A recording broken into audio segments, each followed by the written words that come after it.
All right. Though I would like to understand, is there any age or any specific gender which is more vulnerable to catching depression given the same circumstances? Or Hmm. if yes, then why? Why does it happen? Mm. Yeah, actually, a lot of research talks about the age groups which are more prevalent of having depression. So Hmm. recently the recent studies actually show that the middle age group is more prone to having depression, like, and more vulnerable to having depression as compared to Hmm. those who are younger and Hmm. older age groups. But Hmm. it's not there that the people who are here in the corners, they will never have depression in their life. Yeah, I Hmm. just mean to say that their vulnerability is less as compared to somebody who is between the age group of 40 to 55 or 57, the middle age group. And Hmm. also, if I talk about gender, then it has also been found out that women are more prone to having depression as compared to men. But then Hmm. it doesn't mean that men cannot have depression, but the Hmm. chances Hmm. are less as compared to women. All So right, all right. hmm, So middle age group people and women are more prone or are more at risk of catching it, but it doesn't mean that yes, the others cannot. yes, All right. right. Hmm. All right. Also, at this stage, I would like to know how important is seeking professional help if you know somebody or if you yourself have been diagnosed with or you have the symptoms of depression. Can't Hmm. we cope up with the support system or can't family help us cope, right? How Hmm. important is it to seek somebody, some counselor, some therapist, right? Hmm. Hmm. Hmm. Hmm. I think it's very important. I don't know why people take it so lightly, and I told it in earlier also. Like, it's a clinical problem. Hmm. Hmm. Sometimes we have to seek professional help when we have some problem. We take Hmm. medicine for it. If we have Hmm. fever, Hmm. we take medicine. If we have headache, we take medicine. Then Hmm. why do we take depression so lightly? Just because we cannot see it, just because Hmm. it's not observable, like in the form of physical symptoms, then that doesn't mean that you should not go to a doctor.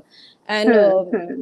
actually, I think I blame our conditioning for that. Hmm. Since the very beginning, we are told that अगर fever है तो temperature check करना है and you should take a medicine. अगर मतलब we are always told that कुछ whenever we talk about Right. Hmm. problems, even in medical Hmm. history, people usually only talk about the physical problems they have. We never Hmm. discuss Hmm. about having, if a person could have mental problem as well. So I Hmm. think Hmm. mental examination is not done properly, nor it is acknowledged a lot. Hmm. That is why Hmm. people don't take it as seeking professional help. Hmm. Hmm. But I think it's very, very important to seek professional help, Hmm. as it's clinical and it will not really go away. And Hmm. we need a proper counselor or a proper therapist for it. Yes, it's very Hmm. important. Hmm. Hmm.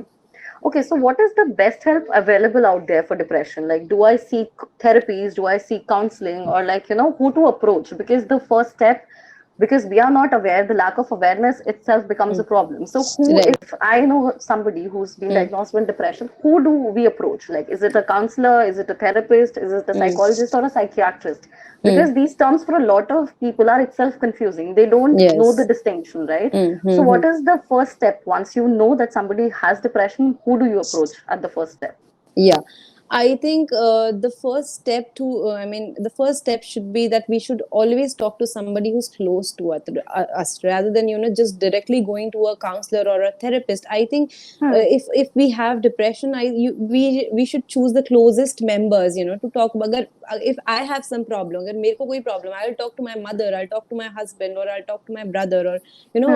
Hmm. like my family. And Hmm. then I'll extend that help, to further community, and like take give and take, advices from them, or Hmm. ask them or tell them.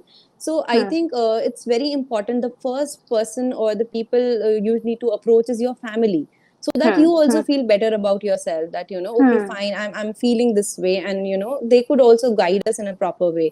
Hmm. Hmm. And And the I burden think, is off your chest. yeah, of course it is. And they Hmm. might just if I need professional help, if I tell it to my family, they will also look out for options, and there would be better chances for me of getting a better help as compared to if I am doing it all alone. Hmm. And Hmm. I think another thing which is very important is that it is my choice. Now, right now I am talking to you, so now Hmm. it depends on me, what do I want. So Hmm. whosoever Hmm. is having depression, I think the first choice should be his or hers, and he Hmm. Hmm. she or she has the right to decide what do they want, when Hmm. do they Hmm. want to seek help. Yes, it's Hmm. important, but their their approval is as important. You can't just Hmm. push them on doing something. You can't just Hmm. push them saying that nay, you need to seek a therapist, you need. So because they are already, they feel so much guilty about not being able to get out of it, not being able Hmm. to get out of that feeling, that sometimes it puts a lot of pressure on them, that Hmm. my family is so fed up of me that they want me to seek somebody, they want me Hmm. to talk to somebody. So I think Hmm. we need to give them a little bit of space. At the same time, we should be there so that they decide on Hmm. themselves that what do Hmm. they Hmm. really want. Yeah. Hmm. Hmm. Hmm. So what happens next once the person is diagnosed and the person Mm. approaches with approval that the person wants to Mm. consult a counselor? What Mm. are the next few steps? What happens next? uh, yeah, the next few steps would be that the counselor will actually, as he or she is going to examine that if the person is having those symptoms, and if he or she is under the category of having depression.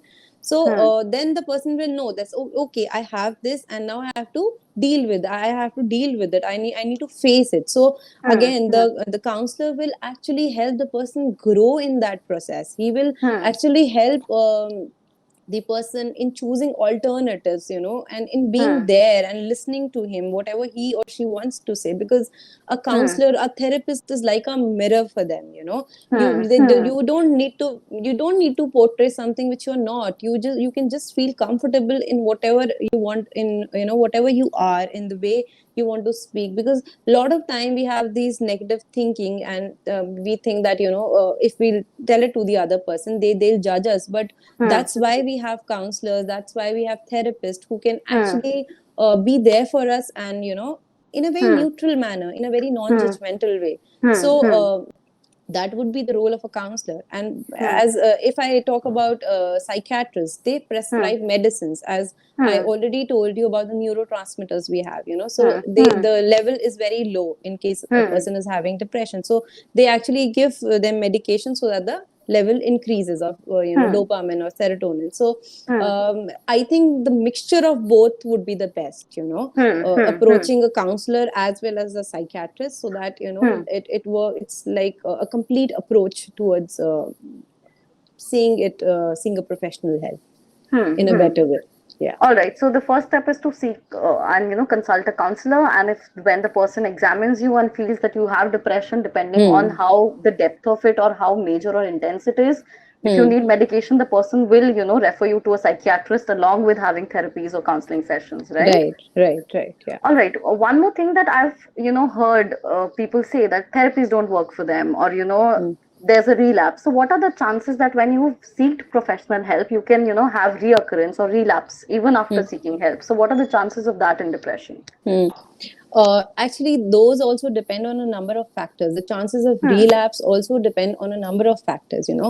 Hmm. For instance, that if a person has this a major episode of depression initially when at a very young age, so it Hmm. increases the chances of having another depressive episode later in life. So Hmm. Hmm. that could be one reason. Or a person who's having depression has some other comorbid disorder associated, like for example anxiety. So Hmm. that also increases the chances of having depression later on also in life. uh, Hmm. Hmm. Another thing very important is that if the number of stressors are more, they keep on increasing and it's not changing, Hmm. so that could also trigger it. So Hmm. any triggering factors which even come later in life, which are very major, it could Hmm.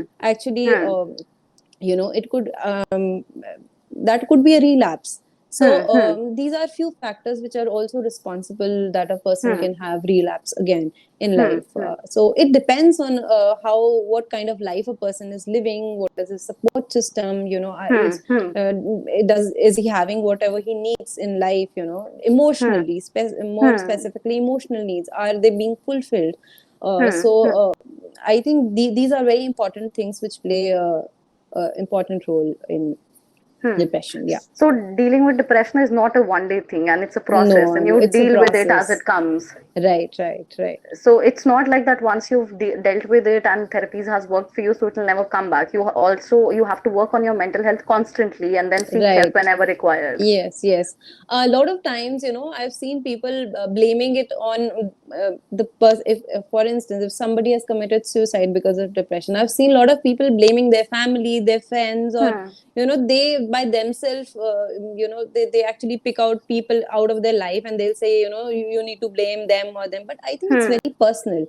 Hmm. Hmm. People need to understand that you can't associate a cause to it, by Hmm. yourself. It depends Hmm. on a person, what are the things which are making him or her feel worse, and you might never know about it. It's Hmm. so Hmm. personal, and there's a lot of automatic negative thinking going on in a person's mind. For instance, if I talk about a child, Hmm. who's Hmm. already vulnerable to having depression because of family history or genes. So Hmm. there's this child जिसके जैसे for instance अभी exam में अच्छे marks नहीं आए है ना, Hmm. there's this Hmm. person who will like कोई नहीं यार दोबारा कर लूंगा अच्छे मार्क्स आ जाएंगे, Hmm. but True. True. But ये बच्चा जिसके एक बार अच्छे मार्क्स नहीं आए उसको लगता है कि मेरे अब नहीं आए, मेरे नेक्स्ट टाइम भी नहीं आएंगे, Yeah. और Hmm. Hmm. उसके बाद मैं कुछ नहीं कर सकता, मैं फेल हो जाऊंगा, and I think I'm worthless. So these Hmm. are the kind of negative thinking which actually goes on in a person or even a child who is more Hmm. prone to having depression. So I think it's important. It's yes, it's their struggle. We can act as a support, Hmm. but you cannot put responsibility on anybody for that matter. Hmm. You Hmm. should Hmm. not put responsibility because you don't know it. You Hmm. don't know it. I Yeah. think it also becomes much worse when we are dealing with somebody when there's a person who's an introvert in comparison to an extrovert, right? Because Yeah. Right. personality Right. factors also itself plays a role. Of All right, course, so it does.